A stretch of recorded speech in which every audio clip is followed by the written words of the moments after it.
காஷ்மீர் முதல் கன்னியாகுமரி வரை தடையில்லா போக்குவரத்து சேவையின் முன்னணி நிறுவனம் சாய் கிருஷ்ணா டிரான்ஸ்போர்ட், மாதவரம், சென்னை. உங்கள் இருதயம் பாதுகாப்பாக உள்ளதா? முழு இருதய பரிசோதனை செய்யுங்கள். நெஞ்சுவலி மற்றும் மாரடைப்புக்கான ஆஞ்சியோகிராம், ஆஞ்சியோபிளாஸ்டி சிகிச்சை நொடிகளில். தீவிர அடைப்பு உள்ளவர்களுக்கு EECP மற்றும் செலேஷன் சிகிச்சை அளிக்கப்படும். Sri Rathina hospitals, heart centre and cardiac wellness centre, Karur.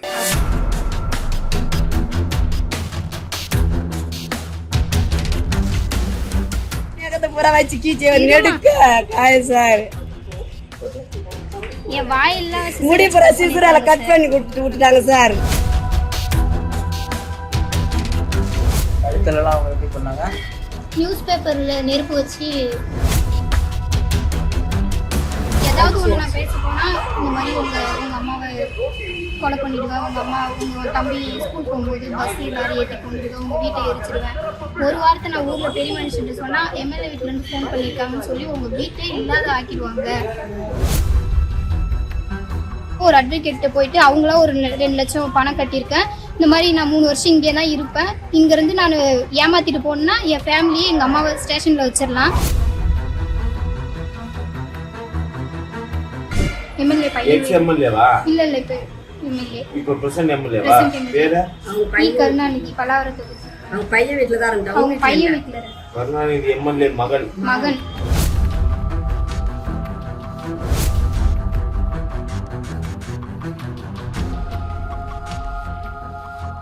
அப்புறம் இன்னொரு கன்றாவியான இதெல்லாம் வருது பாருங்க. இது இது ஒரு கோர் சாடிஸ்ட் பாஸ். அது படிக்கிற கேளுங்க. Core sadist. கைகளை தூக்க சொல்லி குழம்பு கரண்டியை கொண்டு என் மார்பில் அடிப்பார். என்னை கீழே படுக்க வைத்து என் முகத்தில் செருப்பு காலால் எட்டி உதைப்பார். அது மட்டுமல்லாமல் என்னை என்றும் என்றும் ஆபாசமாகவும் சாதி ரீதியாகவும் இழிவுபடுத்தி பேசுவார்.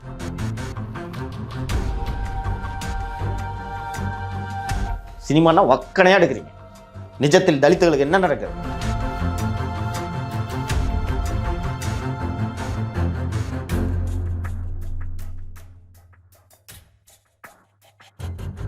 வணக்கம் சவுக்கு மீடியா நண்பர்களே. நேற்றைய தினம் ஒரு சிறுமி சமூக வலைதளங்களில் அழுது கொண்டு பேசினார். என்னை துன்புறுத்தினார்கள், என்னை கொடுமைப்படுத்தினார்கள். நான் சொல்ல கேட்காம என்னை வேலை செய்ய சொன்னாங்க. அந்த அதிக நேரம் நான் வேலை செய்தேன் அப்படின்னு சொல்லிட்டு பரவலாக வந்தது அந்த வீடியோ சமூக வலைதளங்களில்.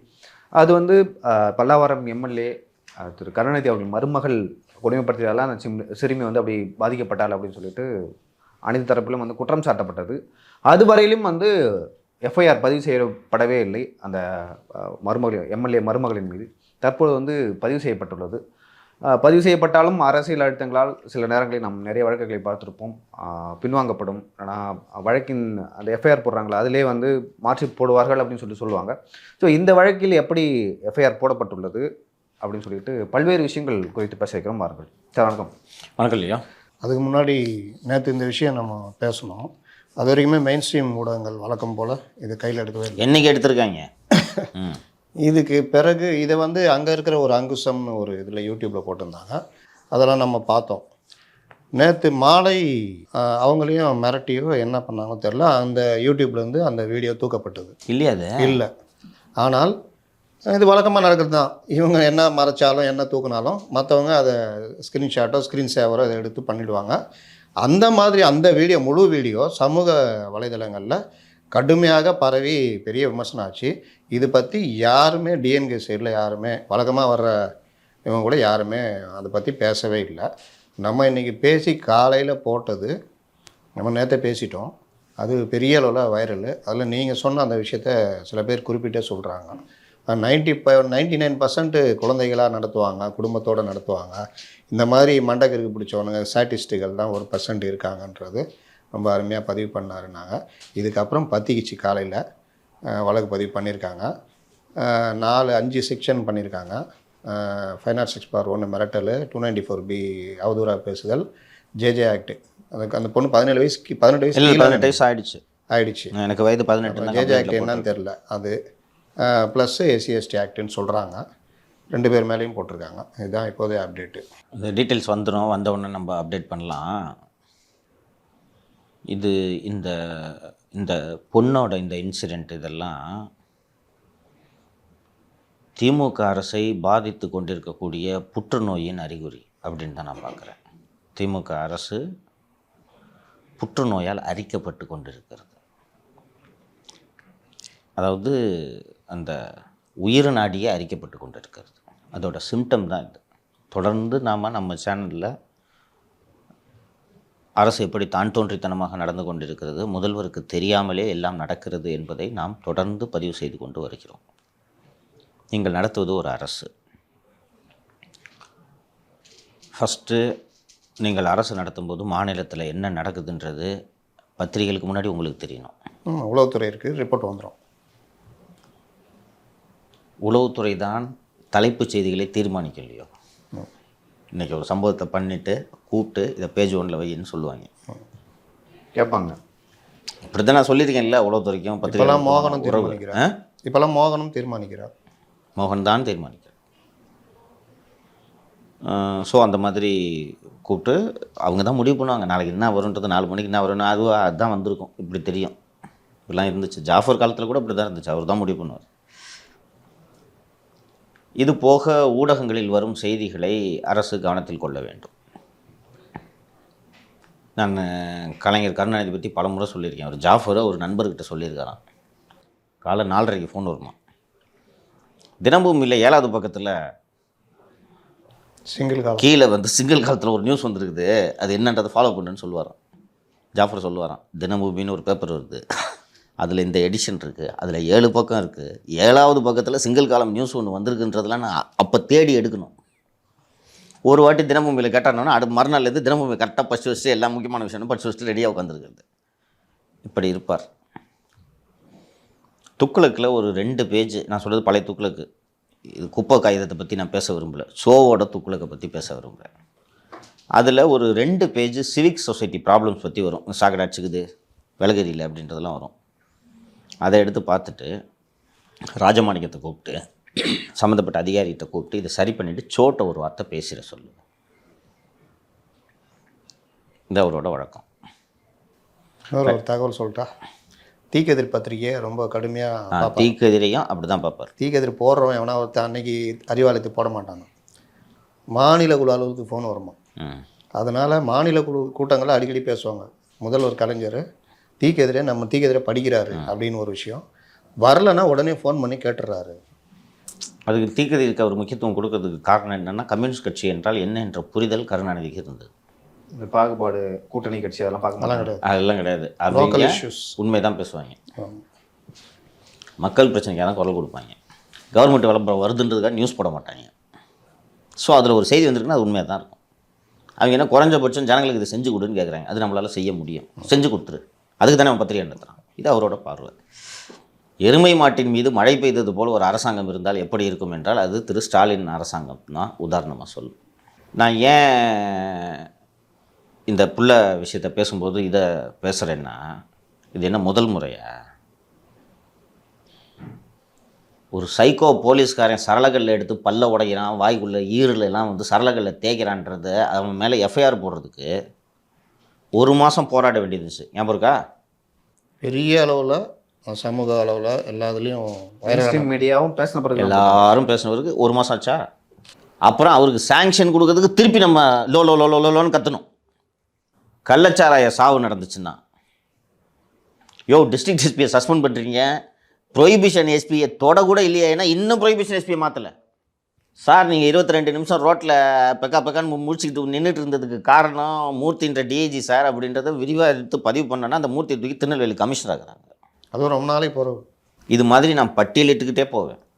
இப்போ தெரியுதா ஏன் புற்றுநோய் பீடித்து இருக்கிறதுன்னு சொல்கிறேன். என்ன இது ஏதாவது இருந்துச்சுன்னா ஜுரம் காய்ச்சல்னு 1-2 அதை சரி பண்ணிடலாம்.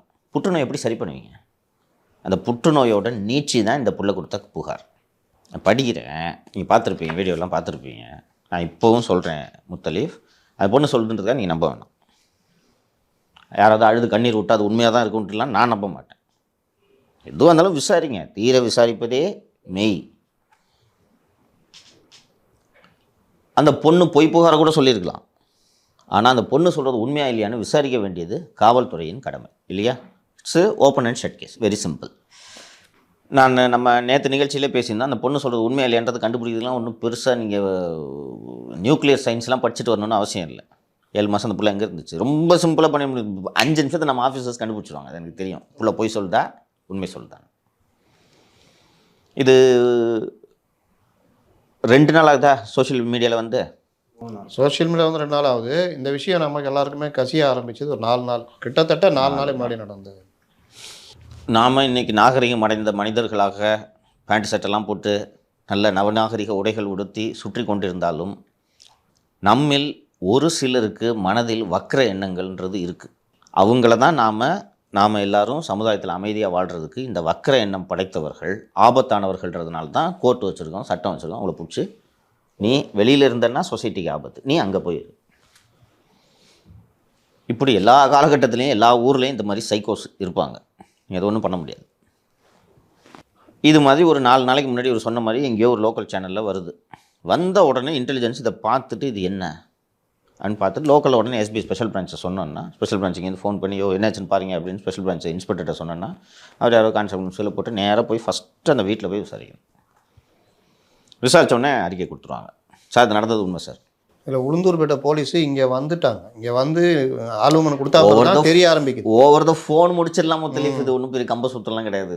இது எப்படி நடக்கும் வேலை தெரியாதா? இந்த மாதிரி வந்தோடனே அங்கேருந்து ஃப்ளாக் அலர்ட் ஆகும். அலர்ட் ஆன உடனே இது பாரியா என்னமோ அங்கே இருக்குன்னு சொல்லி போய் பார்த்த உடனே சார் இந்த பொண்ணோட கம்யூனிட்டி இது, அவங்க அம்மா கம்யூனிட்டி இது, அவங்க அப்பா இல்லை, அவங்க அம்மா வீட்டு வேலை செய்கிறாங்க, 100 நாள் வேலை திட்டத்துக்கு போகிறாங்க, அவங்க ஆதார் நம்பர் இது, இந்த ஜாதியை சேர்ந்தவங்க, இவங்களுக்கு ஆதரவுக்கு யாரும் இல்லை, பொண்ணு படிச்சுன்னு இருந்துச்சு, மேலே படிக்க வைக்க வசதி இல்லை, அவங்க அம்மா வேலைக்கு அனுப்பிச்சிருக்குது, இந்த ஏஜென்சி இது எல்லா ஜாதகத்தையும் டிட்டாச்மெண்ட்டில் எடுத்து கொடுத்துருவாங்க. கொடுத்த உடனே அடுத்த கட்டம் டக்குன்னு எஸ்பி தான் இன்ஸ்ட்ரக்ஷன் கொடுக்கணும். ஃபஸ்ட்டு எஸ்பி சிஎம் நாலேஜ் கொண்டு போகணும். இதெல்லாம் ஓவர் த ஃபோன் பேசலாம். சிஎம் செக்ரட்டரி யார் இருக்காங்களோ, யார் ஒரு முருகானந்த் தானே பார்க்குறது, லேண்ட் ஆர்டர் முருகானந்த் எடுத்து சார் இந்த மாதிரி விஷயம் சார் சிஎம்கிட்ட சொல்லுங்க, பிரச்சனை பெருசாகுது, எம்எல்ஏ சம்மந்தப்பட்டது சொல்லுங்கன்னு சொன்னோன்னே ஒரு முருகானந்த் தான் போய் பேசலாம். போய் பேசினோடனே சிஎம் நடவடிக்கை எடுக்க சொல்லிட்டாரு. இன்னும் ரொம்ப முதல்வரோட நெருக்கமாக இருக்கக்கூடியவர்கள் நான் சிஎம் கிட்ட சொல்லிக்கிறேன், நீங்கள் நடவடிக்கை எடுங்க. ஒரு நல்ல அத்தாரிட்டேட்டிவாக இருக்க அதிகாரிங்க. ஏன்னா சிஎம் அது மாதிரிலாம் இருந்தாலும் இவங்க ஒன்றும் சொல்ல மாட்டாங்கன்னு தெரியும். இப்படி தான்ப்பா நடக்கும் சிஸ்டம். 4 நாளாக ஊற வச்சுன்னு இருக்கிறீங்க. இன்றைக்கி சோஷியல் மீடியாவில் அவ்வளோ பேரும் லோன்னு கத்தி கண்ணா புண்ணான்னு இந்த கவர்மெண்ட்டை திட்டி அதுக்கப்புறம் நடவடிக்கை எடுக்கிறீங்க. இது முதலேட்டு என்ன பஸ் உங்களுக்கு? இப்போ புற்றுநோயின்றது தெரியுதா? உடம்பு நல்லா இருந்துச்சுன்னா டப்புன்னு வேலை செய்யும். நோய்வாய்ப்பட்டு அதுவும் உயிர்கொல்லி நோய்க்கு ஆட்பட்ட ஒரு உடல் எப்படி வேலை செய்யும்? அதனால தான் இந்த ரியாக்ஷன். நான் மீண்டும் இந்த கவர்மெண்ட் ஏன் போகணுன்னு சொல்கிறேன்னு தெரியுதா? ஏன்பா சோத்துக்கு இல்லைப்பா அவங்களுக்கு. +2 முடியுது, 600க்கு 433 இன் பயோமேத்தமேட்டிக்ஸ் ஃபஸ்ட் குரூப். அது என்னன்னு தெரியாது, நமக்கு படிப்புக்கு சம்மந்தம் இல்லை. 600க்குனா 433 நல்ல மார்க் தானே. ஒரு 80% கிட்ட. அது ஒரு ஏழை அந்த 633 மார்க் வாங்கிக்கிட்டு படிக்க முடியாமல் அதை வீட்டு வேலைக்கு அனுப்புகிறாங்க. இந்த பிள்ளைக்கு உதவி செய்யலைன்னா நீங்களாம் எதுக்குப்பா யூனிஃபார்ம் போட்டு சுற்றுறீங்க, மெடல் வாங்கி குத்திக்கிறீங்க? வெக்கமா இல்லை? நாண்டுக்கிட்டு சாவலாங்க நீங்கள்லாம். அந்த ஏழை குழந்தைக்கு நியாயம் செய்வதற்காகத்தானே உங்களுக்கு அதிகாரம், உங்களுக்கு உடை, செஞ்சாங்க மாற்றிட்டீங்கன்னா மக்கள் வரி பணத்தில் சம்பளம். அப்படி அந்த பதவி உனக்கு முக்கியம்னா நீங்கள்லாம் என்ன ஜென்மன்றதை மக்கள் புரிந்து கொள்வார்கள். நான் சொல்கிறதுக்கு எதுவும் இல்லை. அப்போது உங்களுக்கு அந்த பதவிக்காக இந்த குழந்தைக்கு ஏற்பட்ட அநியாயத்திற்கு நான் நடவடிக்கை எடுக்க மாட்டேன்ட்டு ஒரு அதிகாரி நினைக்கிறாரு, செய்கிறாருன்னா நீங்கள் யாருன்றதை மக்கள் புரிந்து கொள்வார்கள். இதை காப்பாற்ற முடியாதுன்னு தெரியும்ல, பார்த்தோன்னே தெரியும். ஸோ இந்த மர்லீனா ஆனா அவங்க பேர், மருமக பேர் மர்லீனா ஆன். இந்த புள்ள வந்து +2 முடிக்குது, முடிச்சுட்டு தான் இந்த மார்க் வாங்கியிருக்குது. நீட் படிக்கணும்னு ஆசை. கொஞ்சம் வெயிட் பண்ண அந்த கையெழுத்து 1 கோடி கையெழுத்து கொடுத்துட்டு இந்த பிள்ளை டாக்டர் ஆகிருக்கும், அவசரப்பட்டுருச்சு. வீட்டு வேலைக்கு கொஞ்சம் வெயிட் பண்ணி தான் கையெழுத்து தான் சேர்ந்துருக்கான். கொண்டு போய் கொடுத்துட்டு நேரம் நீட் ரத்தாக இருக்கும், தேவையில்லாமல் இந்த பிள்ளை நீட்டுலாம். தாயார் சென்னையில் ஒரு மருத்துவர் வீட்டில் பணி செய்து வருகிறார். பொருளாதார ரீதியாக நாங்கள் மிகவும் ஏழ்மை நிலையில் இருந்தோம். ஆகவே படிப்பதற்கு பணம் தேவைப்பட்டதால் வேலை செய்து படிக்கலாம் என்று நானும் எனது தாயாரும் முடிவெடுத்தோம். அந்த ஏழைங்களோட உலகம் எப்படி இருக்கு பாருங்க. அம்மாவும் பொண்ணு பேசிக்கிட்டு சரிம்மா வீட்டு வேலைக்கு போகலாமா, திருவான்மியூரில் உள்ள கிரீன் மேடோஸ் என்ற அபார்ட்மெண்ட்டில் குடியிருக்கக்கூடிய மர்லினா ஆண்டோ மதிவாணன் வீட்டில் வீட்டு வேலைக்காக அமர்த்தப்பட்டேன். ஒரு ஏஜென்சி மூலமாக ஏஜென்ட் ஒருவர் மூலமாக வேலைக்கு போய் அமர்த்தப்பட்டேன்.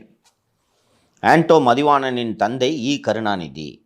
பேரை டக்குறதுல அந்த பேரை வச்சுட்டு என்ன வேலை பண்ணி 2 கருணாநிதி இருக்கிறாங்க. இவர் சென்னை பல்லாவரம் தொகுதியின் சட்டமன்ற உறுப்பினர். கடந்த 26 ஏப்ரல் 2023 அன்று வேலைக்கு சேர்க்கப்பட்டேன்.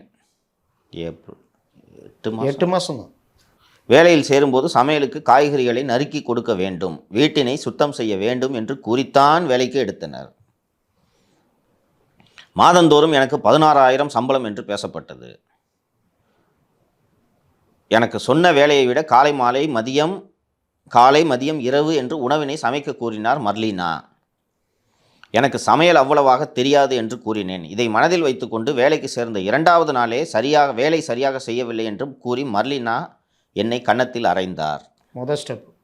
அது மட்டுமல்லாமல் என் செல்போனை பிடுங்கி வைத்து கொண்டார். என் செல்போனை கேட்டதற்கு தரையில் ஓங்கி அடித்து செல்போனை உடைத்து கொடுத்தார். அது முதல் என் செல்போன் சரியாக வேலை செய்யவில்லை. மறுநாளும் அடிக்க ஆரம்பித்தார். நான் அவரிடத்தில் எனக்கு வேலை பிடிக்கவில்லை, நான் வீட்டிற்கு செல்கிறேன் என்று கூறி அழுதேன்.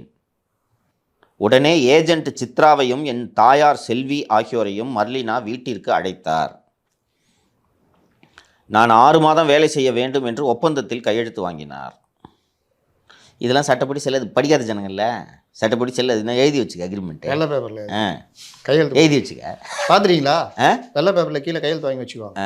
என்னமோ அப்படியே சொத்தை எழுதி வாங்கிற மாதிரி. பேங்க்ல கடன் வாங்கினே கடை பண்ணுறான். ஆமாம் பாஸ். அங்கே அப்புறம் இல்லைன்னா டெட்டுக்கு ட்ரிபியூனல் இல்லை. ஏன் அவ்வளோ மேட்ரு பெண்டிங்காக இருக்குது? எல்லாம் கொலாட்டரெல்லாம் வச்சுட்டு அதுக்கப்புறம் கட்டாமல் போகிறானுங்க. பேப்பரில் எழுதி வச்சுக்கணும். ஆனால் அந்த குழந்தைக்கு தெரியாதுல்ல. ஏழைங்க. இது மட்டுமல்லாமல் என் செல்ஃபோனை என் அம்மா செல்வியிடம் கொடுத்த மர்லினா இந்த ஃபோன் இருப்பதால் ரேகா ஒழுங்காக வேலை செய்ய மாட்டாள், யார் கூடவாவது பேசுவாள், கெட்டு போய்விடுவாள். Character assassination. நான் இதை தப்புன்னு கூட சொல்ல மாட்டேன். நான் என்னென்னா சின்ன பிள்ளைங்க யாராவது தான் இந்த இன்ஸ்டாலெல்லாம் ஏகப்பட்டு பஞ்சாயத்து நடந்துருக்கேன், அது போல் கூட இருக்கலாம். நான் இதை தப்பு சொல்ல. நான் நம்ம வீட்டை வேலைக்கு வந்துருக்குது, இந்த பிள்ளை லவ் பண்ணி ஓடி போச்சுன்னா அவங்க அம்மாவுக்கு நம்ம பதில் சொன்னோம், இந்த எண்ணத்தில் கூட இருக்கலாம். நான் அதை கூட தப்பு சொல்லலை. யார் கூடாவது பேசுவாள், கெட்டு போயிடால், ஆகலே நீங்களே எடுத்து செல்லுங்கள் என்று கொடுத்து விட்டார். தகவல் தொடர்பை துண்டித்தார். மர்லினா எனக்கு சம்பளம் கொடுக்கவில்லை. வேலையில் ஏற்படுகிற சின்ன தவறுகளை எல்லாம் சுட்டி காட்டி கடுமையாக அடிக்க ஆரம்பித்தார். Second step. செருப்பு, துடைப்பக்கட்டை, கரண்டி உள்ளிட்ட பொருட்களால் என்னை கடுமையாக அடிக்க ஆரம்பித்தார். அப்போ கையில் எது கிடைக்குதோ எடுத்து அடிக்கிறது. என் அம்மா செல்வி எனக்கு ஃபோன் செய்யும்போது கூடவே நிற்பார். அதான் சொல்லுவாங்க, நான் சந்தோஷமாக இருக்கிறேன் அம்மா, எனக்கு வேலைப்படு அதிகமாக இல்லை என்று சொல்லுவார். அப்படி நான் சொல்லவில்லை என்றால் ஃபோனை மியூட்டில் வைத்துவிட்டு என்னை அடிப்பார். அப்போவே டக்குன்னு மியூட்டில் போட்டு அடி. வாரத்திற்கு 2 முறை என் அம்மா ஃபோன் செய்யும்போது என்னை அதிகபட்சம் 1 நிமிடம் 2 நிமிடம் மட்டுமே பேச வைப்பார். அவங்க அம்மாவுக்கு சந்தேகம் வரல. என்னென்னா நம்ம சொன்னோம்ல நேற்று 99% நல்லா தான் வச்சுருப்பேன், அப்படி தானே நினைப்பாங்க. ஏழைங்க என்ன பணம் வச்சுருக்கிறாங்க, நல்லா வச்சுப்பாங்க. இன்னொன்று என்ன நினைப்பாங்கன்னா, எம்எல்ஏ வீட்டில் வேலை செய்யுது வச்சுருக்காங்க, பிள்ளைக்கு ஏதாவது செட்டில் பண்ணுவாங்க லைஃப்பை. இது இயல்பு, அந்த ஏழைங்க அப்படி தான் திங்க் பண்ணுவாங்க. நாளைக்கு சம்பளத்தையும் ஒரு பார்ட்டிக்கும் தெரியாது. நாளைக்கு பிள்ளைக்கு கல்யாணம் கல்யாணம்னா பண உதவி செய்வாங்க, படித்தா உதவி செய்வாங்க. அதுவும் எப்படி சொல்லிடணும், நல்லா அவங்க மனசு கோணாத மாதிரி வேலை பாருமா, நாளைக்கு ஃப்யூச்சர்மா. ஏன்னா அவங்களுக்கு இது பயமுறுத்தும்ல, அந்த பிள்ளைய கட்டி கொடுக்கணும். 1 லட்ச ரூபாய் ஆகும், 50,000 ரூபாய் ஆகும். அந்த 50,000 ரூபாய்க்கு எங்கே போவாங்க? அப்போ இதெல்லாம் நினச்சி தான் அவங்க கண்டுக்காமல் இருந்துகிட்ருக்காங்க. நான் வேலைக்கு சேர்ந்த மறுநாளே என்னிடம், நான் எம்எல்ஏ மருமகள், இதுக்கு தான் கட்சியே இருக்கக்கூடாது, நீ அப்புறம் தான் எம்எல்ஏ மருமகளாது. நான் நினைத்தால் உன்னையும் உன் அம்மாவையும் போலீஸிடம் சொல்லி சிறையில் தள்ளுவேன் என்று கூறினார். போலீஸுக்கு தான் வேலை. அதான் வேலை. ஏன் அரெஸ்ட் பண்ண போகிறோம்?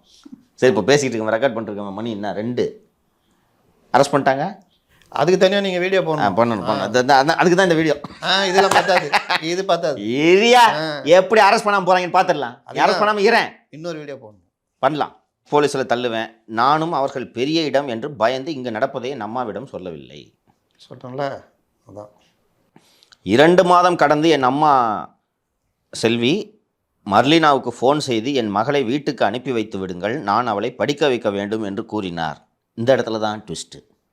நாங்களே படிக்க வைக்கிறோம். அதற்கு மர்லினா, உங்கள் மகளை நான் ஆன்லைன் மூலமாக பிபிஐ படிக்க வைக்க போகிறோம், நீங்கள் கவலைப்படாதீர்கள், அவளை நன்றாக படிக்க வச்சு வேலை வாங்கி தருவோம். அடுத்த தொண்டில் பின் கடந்த 3 மாதத்திற்கு முன்பு என் அம்மா மர்லினாவுக்கு ஃபோன் செய்து, நீங்கள் எந்த சம்பளமும் இதுவரை கொடுக்கவில்லை. இது பாருங்கள், இருந்தாலும் எவ்வளோ சம்பாதிப்பார், கப்பி பாருங்கள். ஒரு 15,000 இருக்குது, அது செத்தாக போயிடுவேன். மனசு வேணும் பஸ்ஸு. இவங்க இந்த துட்டு வச்சுருக்காங்க, இவங்களுக்கு புத்தியை பற்றியா? இப்போ ஏஜென்சி மூலியமாக தானே பண்ணுவாங்க. ஏஜென்சி கேட்பாங்கல்ல, ஏஜென்சி கேட்பாங்க, ஏஜென்சி சம்பளம் வந்துச்சுன்னா கொடுப்பாங்க. அவங்க உங்கள் ஓனர் கட்டலமான்னு சொல்லிட்டு இருப்பாங்க. என்ன ஏஜென்சி சரி, ஏஜென்சிக்கு தெரியுது, ஆமாம் கட்டல தான், நேராக எம்எல்ஏ விட்டு வாசலில் போய் ஏன் சம்பளம் கொடுக்கணும் ஏஜென்சி கேட்டுருமா? ஏஜென்சி இருக்கணுமா? நம்ம ஆமாம் பாதி கொடுத்துருவாங்க. ஆமாம், ஏஜென்சி கேட்டால் இந்த கவுண்டர் பண்ணி ஒரு 10 பண்ணுவானே, ஆட்டோ புக் பண்ணி நீ கூட்டு போய் கூட்டு வந்து எதாவது அப்புறம் சம்பளமெல்லாம் பேசிக்கலாமா அப்படின்வான் கவுண்டர் பண்ணி. இவர் சொல்லுவாப்புல வடிவேலு, பலான்னு ஒரு அரை வரும் துட்டு கேட்குற அப்படின்னு. அந்த மாதிரி ஏஜென்சி தான். பாதி சம்பளமாவது கொடுங்கன்னு கேட்டதுக்கு, உங்கள் மகளை அப்புறம் என் மகளை படிக்க வைக்கிறேன் என்று சொன்னீர்கள், ஆனால் படிக்க வைக்கவில்லை என்று கேட்டதற்கு, உங்கள் மகளை நான் ஆன்லைன் வகுப்பில் 2 லட்சம் செலவு செய்து படிக்க வைக்கிறேன் என்று கூறினார். அம்மாவும் மகள் படிக்கிறாள் என்பதற்காக சம்பளம் குறித்து எதுவும் கேட்கவில்லை. 2 லட்சம் கட்டி அடிக்கிறதோடு இல்லாமல் இந்த 15,000 ரூபா சம்பளம் கொடுக்கறதுக்கு மனசு வரல பாருங்க. இந்த பொய்யை பார்த்தீங்கன்னா 2 லட்சம் கட்டி ஆன்லைன். நல்லா நீங்கள் கவனிச்சிங்கன்னா, அந்த புள்ள ஃபோட்டோலாம் பார்த்தேன், இந்த மர்லினாவை, அது மேக்கப்புக்கு எப்படி மாதம் 3 லட்ச ரூபா செலவு பண்ணும். கண்டிப்பாக 2 பேர் பார்த்தியா? 2 பேர் சிரிக்கிற பார்த்தேன் செலவாகாத 3 லட்ச ரூபா மேக்கப்புக்கு. இன்னொன்று பார்த்தீங்கன்னா ஃபோட்டோ கிடைக்காதானே நேராக போய் எல்லாமே என்ன பண்ணாங்க, இன்ஸ்டாகிராமில் போய் நன்றி நானும் யோசிச்சேன் யார் எப்படி ஃபோட்டோ எடுப்பாங்கன்னு சொல்லிட்டு நேராக போய் இன்ஸ்டாகிராமில் எடுத்து போட்டான். மர்லினா நாளுக்கு நாள் தினமும் கடுமையாக அடிக்க ஆரம்பித்தார். அவர் கரண்டி, செருப்பு, துடைப்பக்கட்டை போன்றவற்றால் அடிக்கிற போது என் தலை, முகம், கால் முட்டி, கைமுட்டி என்று எல்லா இடங்களிலும் அடிப்பார். ஒரு நாள் காலை 11 மணி முதல் இரவு 10 மணி வரை அடித்தார். எனக்கு இரத்த காயங்கள் ஏற்பட்டது. அது மட்டுமல்லாமல் கத்திரிக்கோலை கொண்டு என் முடியை வெட்டிவிட்டு தாக்கினார். இது ஒரு சாட்டிஸ்ட் மனப்பான்மை. அதான் இந்த பூனை கையில் எலி கடிச்சோன்னா அது என்னென்னவோ பண்ணணும் தெரியுமா? இந்த மாதிரி அதுவும் விலங்கு, இதுவும் விலங்குன்னு தான் நான் பார்க்குறேன். இது மாதிரி ஆள் இந்த 3 லட்சம் வரைக்கும் மேக்கப் போடுறதில்ல, இதெல்லாம் போய் புழல் ஜெயிலில் போய் உட்காந்து மேக்கப் போட்டுருக்குன்னு நினச்சிக்கணும். எப்படி இருக்கும் தெரியுமா? மேக்கப்பை கலைச்சி விட்டால கண்டமாயிடுவாங்க. அது மட்டுமல்லாமல் என் கைகளை தூக்கச் சொல்லி குழம்பு கரண்டியை கொண்டு என் மார்பில் அடிப்பார். என்னை கீழே படுக்க வைத்து என் முகத்தில் செருப்பு காலால் எட்டி உதைப்பார். இந்த இதில் அடிக்கிற மாதிரி எட்டி உதைக்கிறார். 2 கைகளிலும் கன்னத்திலும் தாடையிலும் சூடு வைத்துள்ளார். பொண்ணு காமி. இதெல்லாம் அந்த பொண்ணு பொய் சொல்ல முடியாது, சூடு வச்சா தழும்பு இருக்கும். விஷுவலில் கருப்பு கருப்பாக இருக்குதுங்க கை. அப்படியே எப்படி போய் சொல்ல முடியும்? இதுதான் சொன்னேன், விசாரிச்சா தெரிஞ்சிரும்ல.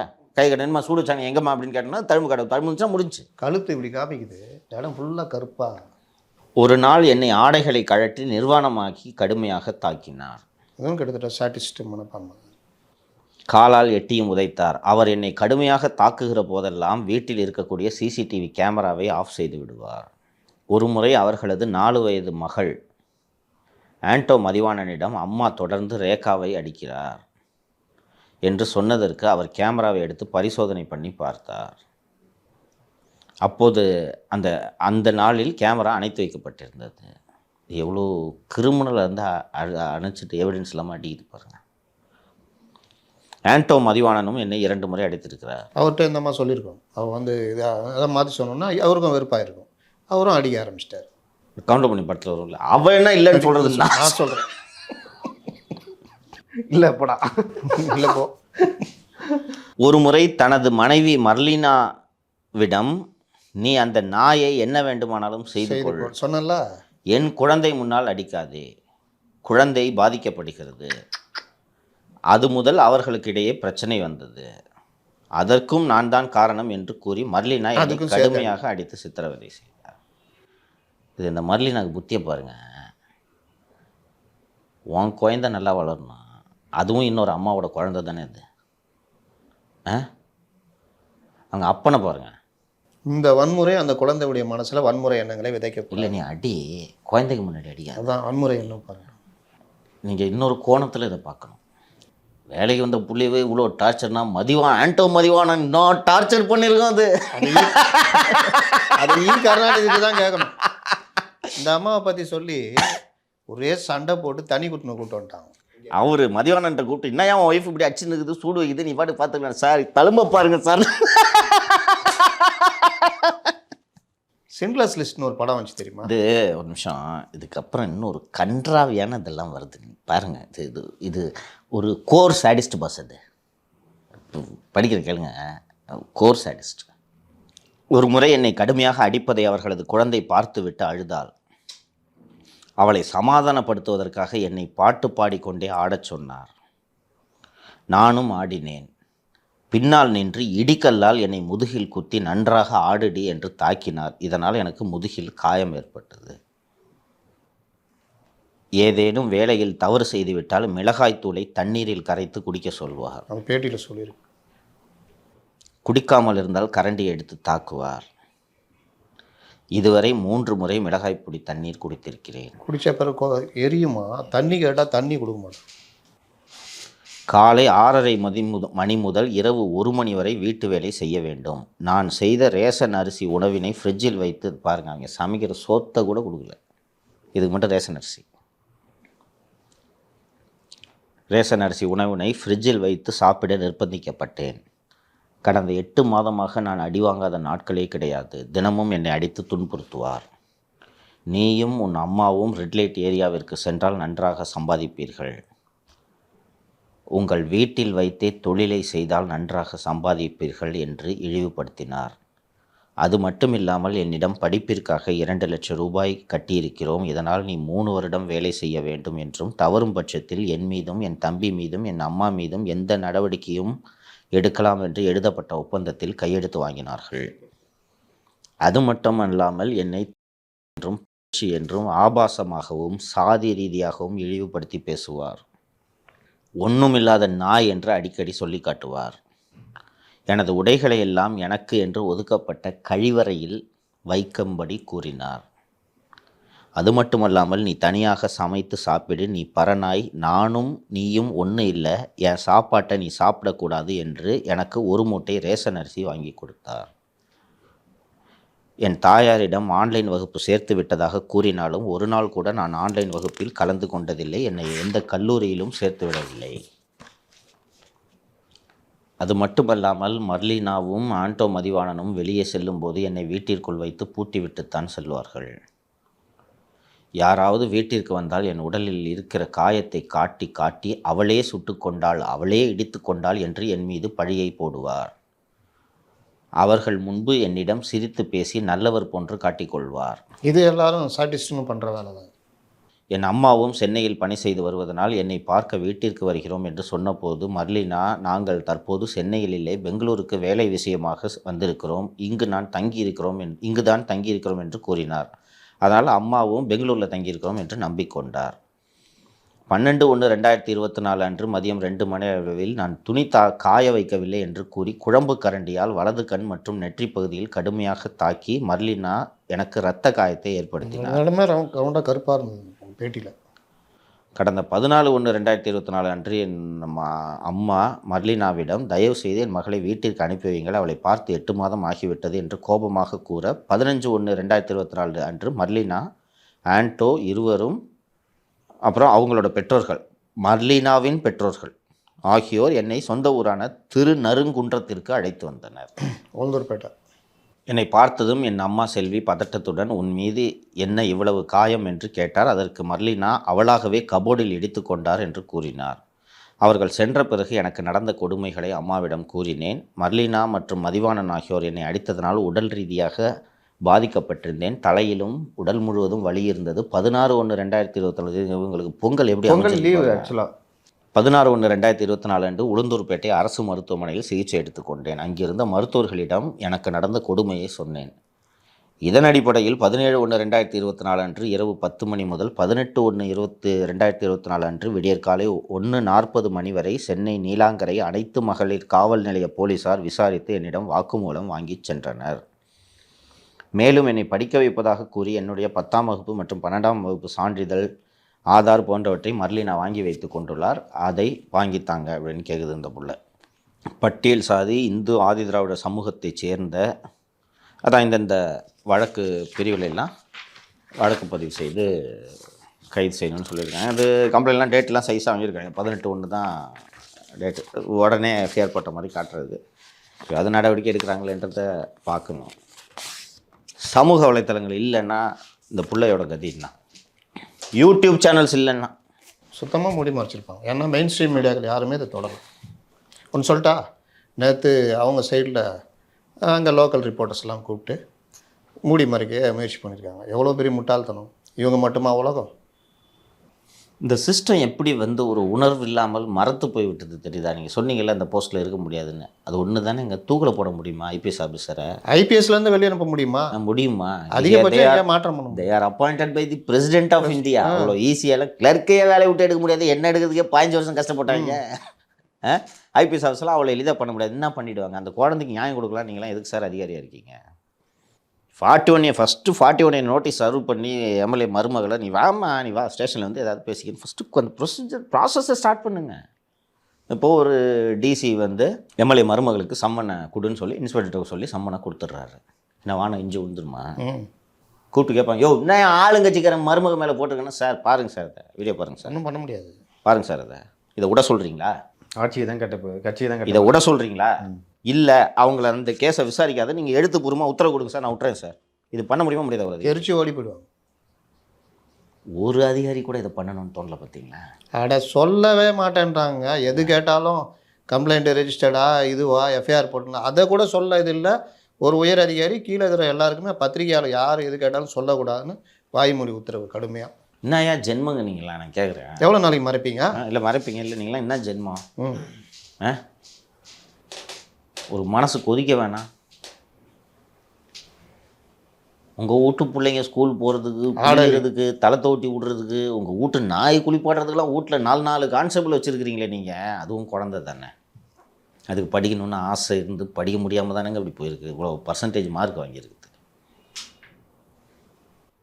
மாணவி அனிதான்னு அப்படியே உருகுனார் ஒருத்தர். இது மாணவி அனிதா போன்ற மாணவி இல்லையா? அது அழுதார், ஞாபகம் இருக்குது. அந்த ஸ்டேஜில், அந்த நிகழ்ச்சியில் போய்ட்டு அப்படி ஸ்டேஜில் போய்ட்டு இப்போ வள்ளூர் கூடத்தில் அழுதார். அந்த பிள்ளை செத்து போச்சுப்பா. அனிதா செத்து போச்சு. ஒன்றும் பண்ண முடியாது. மேலே இது உயிரோடு இருக்குல்ல. இதுவும் தானே நீட் எழுதணும்னு ஆசைப்படுது.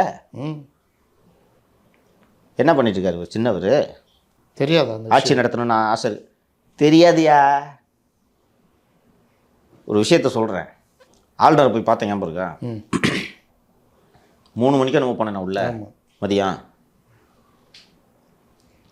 2:50 உதயநிதி கேட்குறாராம். சவுக்கு சங்கர் இது 3:15 கேட்குறாங்க. சவுக்கு சங்கர் கவர்னரை பார்க்க போகிறாராமே. போயிட்டாரு.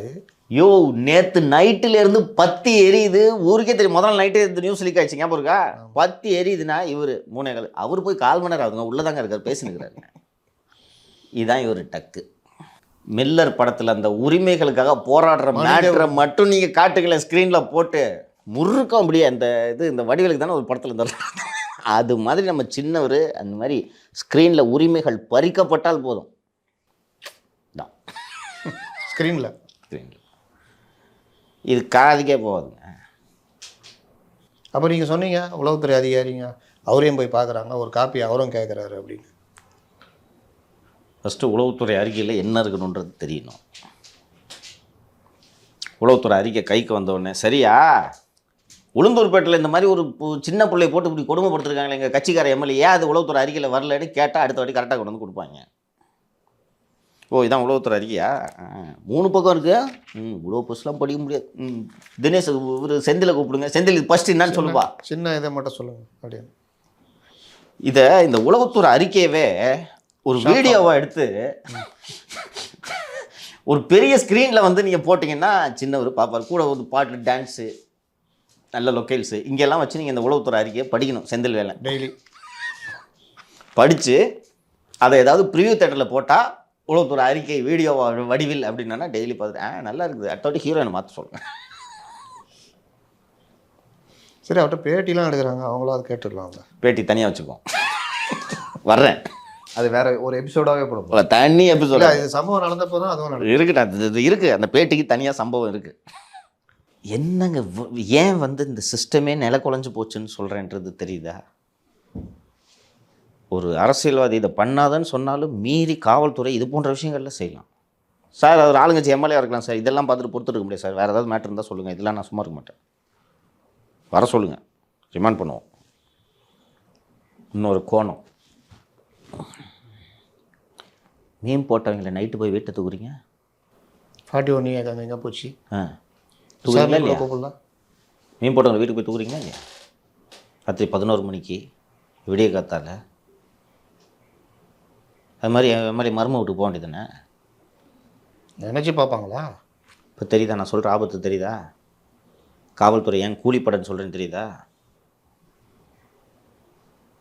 பத்ரி சேஷாதிரி ஏதோ நீதிபதிகளை தப்பாக பேசிட்டேன்னு சொன்னால் ராத்திரி அவர் அவர் பேசின சுப்ரீம் கோர்ட் நீதிபதியில் அவங்க கூட புகார் கொடுக்கல. ஆமாம், உனக்கே நெரிச்சல். அவங்களுக்கு தெரிஞ்சிருக்குமா கூட தெரியல. தெரியாது. போய் அங்கே போய் தூக்கின்னு வருது. இந்த இப்போ ரீசெண்டாக இந்த நாம் தமிழர் பையன் ஒருத்தன் காளி இன்னும் பெயில் வரல, கொடுக்க மாட்டேன்னு சொல்லிட்டாங்க. கொடுக்க மாட்டேன்ட்டாங்க. ஓ, அதுக்கு தான் அந்த மதுரை கிளி போட்டதா இஷ்டத்துக்கு? அது இன்னொரு முதல்வரை எப்படியெல்லாம் பேசி முதல்வரை பற்றி பேசுறது வேற ஒருத்தர் நினைக்கிறேன். இன்னொரு கேஸ் அது. ஆமாம், இது ஏபின்னு நினைக்கிறேன். ஆமாம், இதுக்கெல்லாம் நைட்டாக தூக்குறீங்க. அப்போது ஆட்சியாளர்கள் அவனை பிடினா போய் பிடிக்கிறீங்க, அவனை பிடிக்காதுன்னா பிடிக்கலன்னா இதுக்கு பேர் காவல்துறையிலங்க கூலிப்படங்க. ஏன் நான் இவ்வளவு கடுமையாக அவர்களை விசாரிச்சுட்டு கேட்டது தெரியுதா? அப்போது நீங்கள் செய்யும் அலங்கோல ஆட்சியால் இது போன்ற கொடுமைக்கு நியாயம் பெறுவதற்கு சமூக வலைதளங்களே கொந்தளிக்க வேண்டியது இருக்கிறது. இது உங்கள் கடமை. சரி, இவங்க தான் ஐடிவிங்க, அறிவார்ந்த ஐடிவிங்க வச்சுருக்காங்களே, இந்த மாதிரி விஷயங்கள் வந்து அதை கூடவா சின்னவர்கிட்ட போய் சொல்ல மாட்டாங்க? இல்லை பெரியவர்கிட்ட சொல்ல மாட்டாங்க? இல்லை அந்த துறை அமைச்சர் இருக்காரு, பெரியவரை யாரும் பார்க்க முடியாது. சரி, அந்த துறை அமைச்சர் சின்னவரையும் யாரும் பார்க்க முடியாது. சரி, சின்னவரை பார்க்கணுமா? ம், ஒரு 5-6 படத்தில் ஹிட்டு படத்தில் நடிச்சுட்டு வாங்க, பார்க்கலாம். ரொம்ப வருஷம் ஆகுமே. அடுத்த ஜல்லிக்கட்டில் அது நான் ஒன்றும் பண்ண முடியாதுப்பா. அது ஜல்லிக்கட்டில் பக்கத்தில் பக்கத்தில் சொல்கிறேன் பாரு, கரெக்டாக சின்னவர்கிட்ட பேசி இந்த மாதிரி கம்யூனிகேட் பண்ணணுன்னா சொல்லுங்கள். சரி, அந்த ஐடிவிங்குடைய தலைவர் இருக்கிறார்ல, யார்? ஃபேக்ட் செக் தம்பியா? டிஆர்பி ராஜாவா? ஏதோ பேசிகிட்டு இருக்காரு, விடுங்க. தகவல் ஃபேக்ட் செக் தம்பி இப்போதான் ஆபத்து வருது. 3 லட்ச ரூபா அது சம்பளம். கவனிச்சிங்களா? அது நம்ம போட்டு தெட்ட சம்பளம் வாங்கிட்டு உட்காந்துருக்கிறான்னு சொல்லிட்டு நம்ம கேள்வி எழுப்பணும்னா 2-3 இந்த ஸ்கூல் எஜுகேஷன் அது 2 ஃபேக்ட் செக்கு.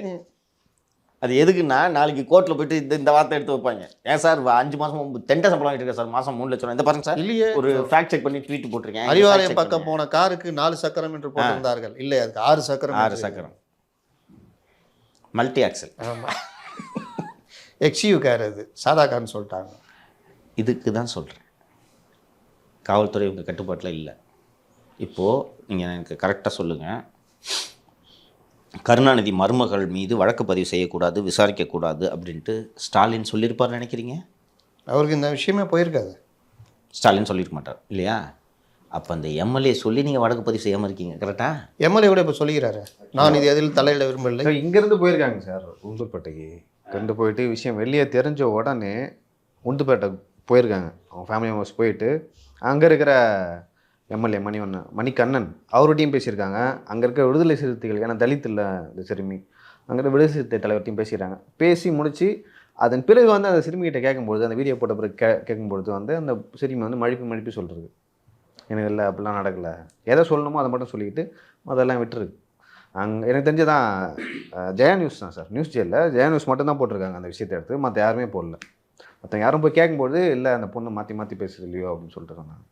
இது ஒரு விஷயம். நான் கேட்குறேன், ஒரு தலித் பெண்ணு, தலித் சிறுமி, நீ எங்கள் சாப்பாடை கூட சாப்பிடக்கூடாதுன்னு ரேஷன் அரிசியை தனியாக கொடுத்து ஆடைகளை கூட கழிவறையில் வைக்கணும் அப்படின்ற அளவுக்கு நடத்துகிற ஆள், அந்த பொண்ணை ஊரில் கொண்டு போய் பொங்கல் அன்றைக்கி இருக்கிற வேலையெல்லாம் விட்டுட்டு பண்டிகை கூட கொண்டாடாமல், இப்போ இவங்க கிறிஸ்டியனு அதனால் கொண்டாடிக்க மாட்டாங்க, பொங்கல் அன்னைக்கு இங்கேருந்து கூப்பிட்டு போய் யாராவது கொண்டாடலாம், தமிழில் சில பேர் இது இங்கேருந்து கூப்பிட்டு போய் அவங்க வீட்டில் விட்றாங்களாம். அதுவும் அவங்க அம்மா சத்தம் போட்டிருக்கு, இன்னும் 10-8 மாதம் அது சத்தம் போட்ட பிறகு விட்டுருக்கு. இல்லை இதில் ஹோமுக்கு தப்பு இல்லைன்னா ஏன் கூப்பிட்டு போகிறீங்க நான் கேட்குறேன். அதை தான் ஹோமுக்கு இன்சார்ஜ் சிஎம்.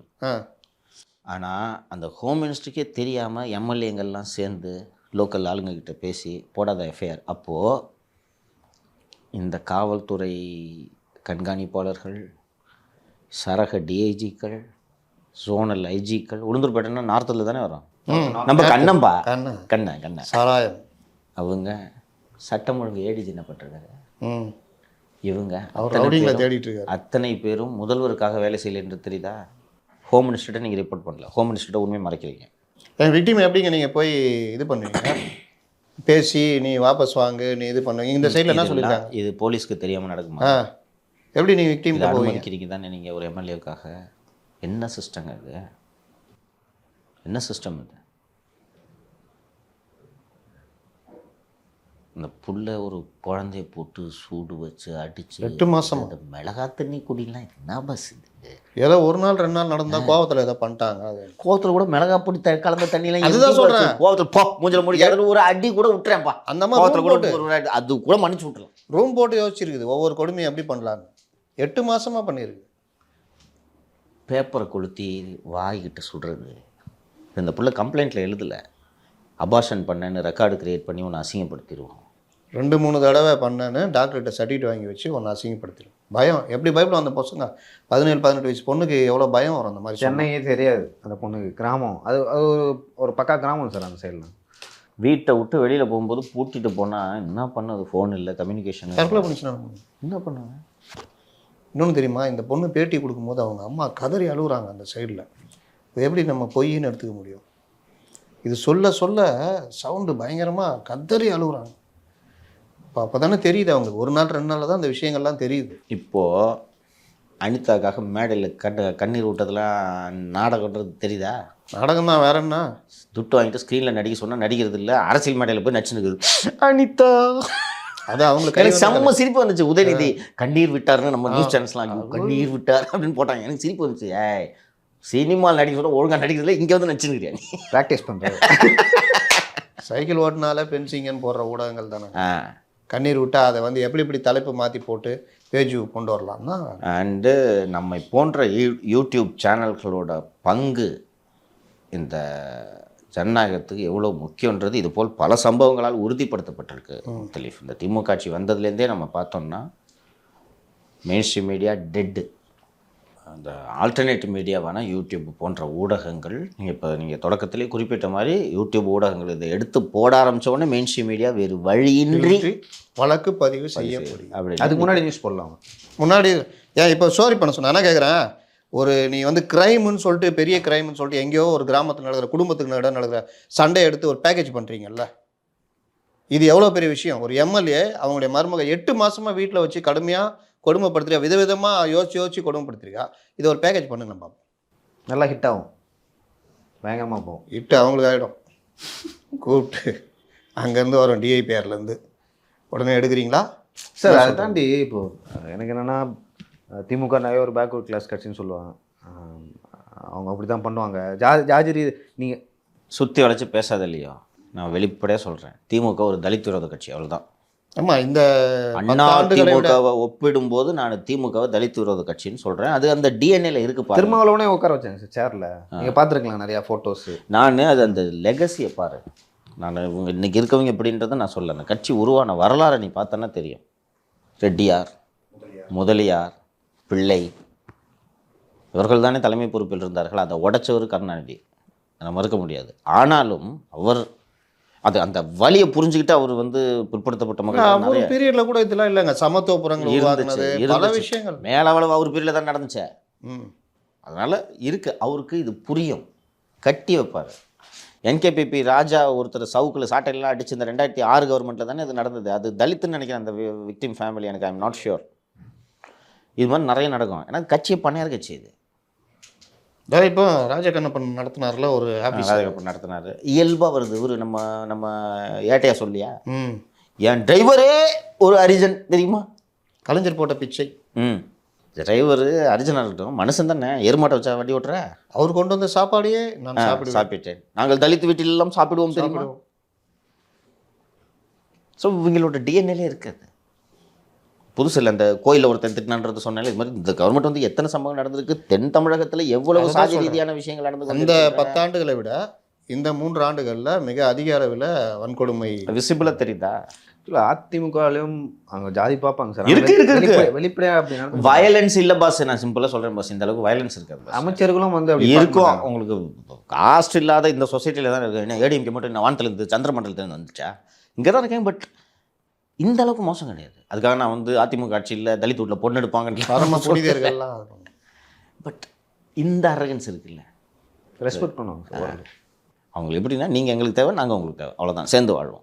நீ அந்த போட்டு நான் அந்த போட்டுருக்கேன், அவ்வளோதான். இல்லை, அதை தாண்டி நான் என்ன கேட்குறேன்னா, சட்ட ரீதியாக இன்னொன்று, தனபால் போன்ற ஒருவரை சபாநாயகராக்க திமுகவில் முடியுமா? அந்த படம் வந்தப்போ அந்த இதில் திருப்பி கோவம் வருது. படம் எடுக்கிறீங்க மாமன், சினிமானா வக்கனையாக எடுக்கிறீங்க. நிஜத்தில் தலித்துகளுக்கு என்ன நடக்கிறது? அதான் அவங்க கதையை திருடி எடுக்கிறீங்க. அதான் அதிமுக உங்க கதையா இது? உங்கள் அப்பாரா பண்ணார்? யார் அப்பாரா பண்ணது? அந்த ஒரு நாளாவது செய்ய முடியுமா? அதை சமூக நீதி தானே பேசுகிறீங்க. பொது தொகுதியில் தலித்து நிற்க பார்ப்பீங்க, நிற்கிறீங்க. ஏன் ஆராசா மட்டும் தூக்கிட்டு ஓடணுமா? பெரம்பலூர்லேருந்து நீலகிரி, இப்போ திருப்பி திருவள்ளூர் வராரா? ஆமாம், அது காங்கிரஸ் கிடையாது. எதுக்கு அவங்களுக்கு சீட்டே கிடையாது, சும்மா ஓரமாக நெல்லுன்ற வேண்டி தான் அவங்களுக்கு. ஸோ இதுதான், இதை நாம் எனக்கு உள்ளபடியே எனக்கு சந்தோஷமாக இருக்கும் முத்தலீஃப். இந்த மாதிரி விஷயங்கள் எல்லாம், மக்கள் பாதிக்கப்படக்கூடிய விஷயங்கள் எல்லாம் செய்தி எடுத்து ஒரு 2 லட்சம் பேர் பார்க்குறாங்களா வீடியோவை, 2 லட்சம் பேருக்கு நம்ம கொண்டு போய் சேர்க்குறோன்றது எனக்கு உள்ளபடியே மகிழ்ச்சியாக இருக்குது. அவங்களுக்கு வெளியில் இருக்கும். இவங்க கடமை மறந்துருக்கலாம், அந்த காவல்துறை அதிகாரிகள் கடமை மறந்துருக்கலாம், எம்எல்ஏக்கள் கடமை மறந்துருக்கலாம். ஆனால் நாம் நமது கடமை மறக்கலை. நாம் அவங்களுக்காக தான் நாம் ஊடகம் நடத்தணும். இந்த செல்வ சீமான்களின் வாழ்க்கையை வெளிச்சம் போட்டு காட்டுவதற்கு நாம் ஊடகம் நடக்கவில்லை. இந்த குழந்தையை போல தேனியில் இறந்த, காவல்துறையினால் சுடப்பட்டு இறந்த அந்த ஈஸ்வரனை போல, இது போல் ஒடுக்கப்பட்ட பாதிக்கப்பட்ட மக்களுக்காக தான் நாம் ஊடகம் நடத்துகிறோம். அதை இந்த பணி தொடர்ந்து செய்வோம். சம்மந்தப்பட்ட அதிகாரிகள் இந்த வீடியோவை பார்த்த பிறகாவது அந்த மரியாவா, அது என்ன பேர், இது அந்த அம்மா பேர் மர்லீனாவையும் அவர் அந்தாலும் அடிச்சிருக்காருல பையன் ஆண்டோ மதிவான வீட்டில் வச்சு பூட்டி வச்சுட்டு போகிறான்னா அப்புறம் வரையும் கைது பண்ணோம். இப்போது அவங்களுக்கு தெரியட்டும், நீங்கள் புருஷ போட்ட 2 பேரும் ஜெயிலில் இருந்தாலும் அவங்க 4 வயசு குழந்தை என்ன பாடுபடுன்றதை உணருங்க. இப்படி தான் அந்த அம்மாவும் பாடுபட்டுருக்கோம், நீங்களும் போய் ஜெயிலில் இருந்துட்டு படுங்க, அவ்வளோதான். இப்போ நான் பெயிலபிள் செக்ஷன் பெயிலபிளாக மாற்றி ஏதாவது உள்ள கொண்டு வரது செய்ய வேண்டியதை செஞ்சுட்டாங்க. இதை மீறி அவங்களுக்கு ஏபி கொடுத்தாலும் அரெஸ்ட் பண்ணாமல் டபாச்சிங்கனாலும் இதுக்கான விலையை 20 நாளில் கொடுப்பீங்க, அவ்வளோதான், விட்டுருங்க. சரிங்க சார். அடுத்தடுத்து இந்த வழக்கில் வந்து எந்த மாதிரியான திருப்பங்கள் நடக்குது, முறையாக வந்து விசாரிக்கப்படுகிறது அப்படின்னு சொல்லிட்டு தொடர்ந்து பேசலாம். ரொம்ப நன்றி.